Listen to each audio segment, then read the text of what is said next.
for illegal borrowing. I will first do that finding before I ask my questions. Sir, as a versatile and professional military officer, what is your take on the fact that in the 21st century of today, as I'm talking to you now, Nigeria doesn't have a defense policy on the ground? One.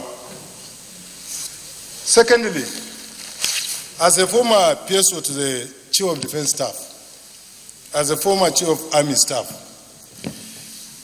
you know of this existing problem, the Ministry of Defense, especially when it comes to procurement. You discover that the Minister of Defense is there, the Chief of Defense Staff is there, the service chiefs are there. All of them have different departments of procurement.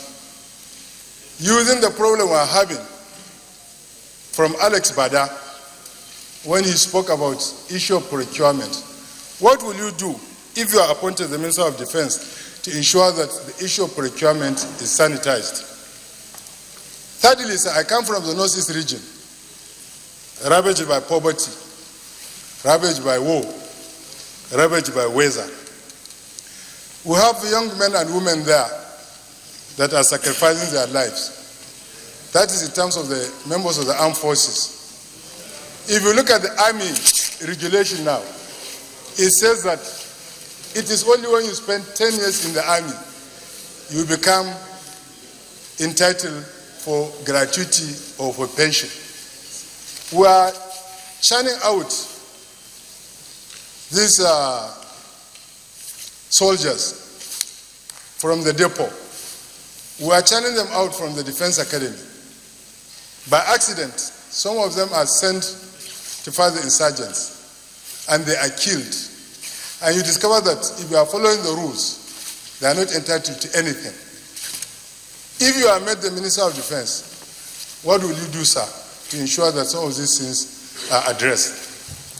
Thirdly, sir, fourthly, the same, excuse me, I'm just doing the bidding of the Senate President first. He fined him 4 questions for illegal borrowing. I'm doing the fining first. These soldiers in the Northeast, I understand, correctly or wrongly, that they are entitled to 1,000 daily allowance, 500. You send somebody on United Nations mission, he's been paid over $1,000 as an allowance. Do you think it's reasonable enough for us to send people to sacrifice their life for that meager allowance? And sometimes there are allegations that these commanders even misappropriate some of this allowance. Lastly, sir, as a former PSO, as a former Chief of Army Staff, we understand that the United Nations Peacekeeping Mission Department normally pays money to Nigeria. And you discover that the money is neither between the presidency and the Minister of Defense. What is your take on that one? We were on military operations in Sierra Leone. We were in military operation in Liberia. We brought peace there. But today, if you go there, our people are dejected. They are imprisoned. Even the economic benefit we are supposed to reap, we are not reaping. If we discover that when the Americans went to Iraq and when they went to Afghanistan, after bringing about peace there, they ensured that they brought about their economic interest to bear, in terms of the fact that they brought in their companies. Excuse me, please. I'm on my feet. They brought in their companies to establish business there and other things. What will you do if you are made the Minister of Defense and if we find ourselves again in such situation to ensure that our people reap the benefit of our sacrifice? Thank you, sir. Distinguished colleagues, I think the greatest respect we can have for each other is to really be very considerate. I think where a senator is asking 8 questions, I don't think we're being considerate to one another. Please, let's take note of that. Thank you, Deputy sir. Majority Leader. We'll be guided, sir. Thank you very much, Mr. President and my distinguished colleagues. My question to the General is that you are aware very well that this government is for change, to simplify issues for Nigerians.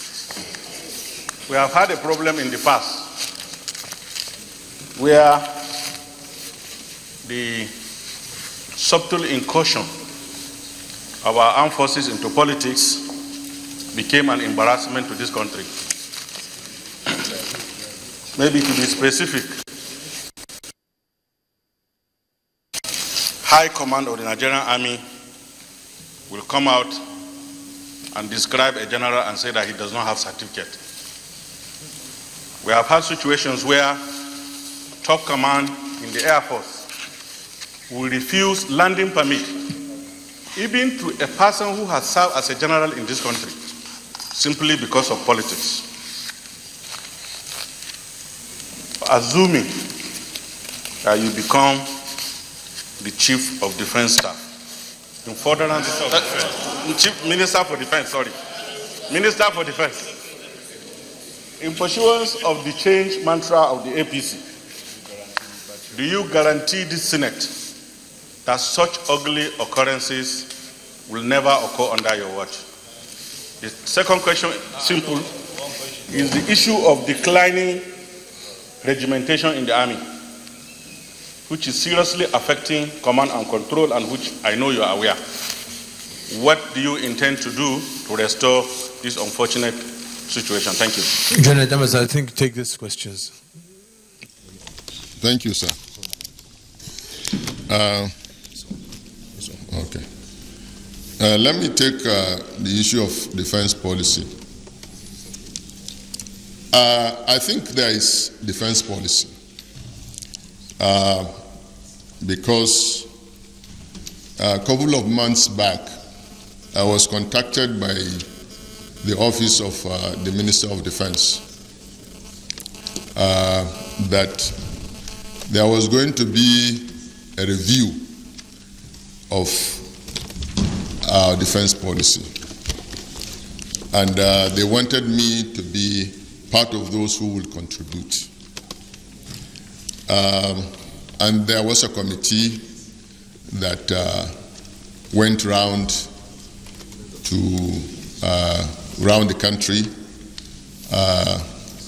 to conduct some seminars and workshops on that. But the defense policy, it's a document that needs review from time to time. Because what are we talking about? We are talking about looking at the best way to use the military or to make provide a very hard ground, a foundation for which the defense will be applied. And to do that, there are factors we consider. We look at the threat perception. We look at the challenges, constraints. We look at the opportunities. So, in doing that, and this is why it is on that basis, for instance, in the Army, it is on that basis that we come out with our order of battle. So if we don't have defense policy, there is no way the Army can come out with order of battle. But I will agree with you if you say that the defense policy doesn't get reviewed as at when due. That is true. And to the extent that so many people will even forget that we have it. But I can assure you, sir, that that document is there, and I know that I was contacted a couple of months ago because it was under review. Secondly, the issue of procurement. Different departments, you said between the Ministry of Defense and services, they have different procurement policy.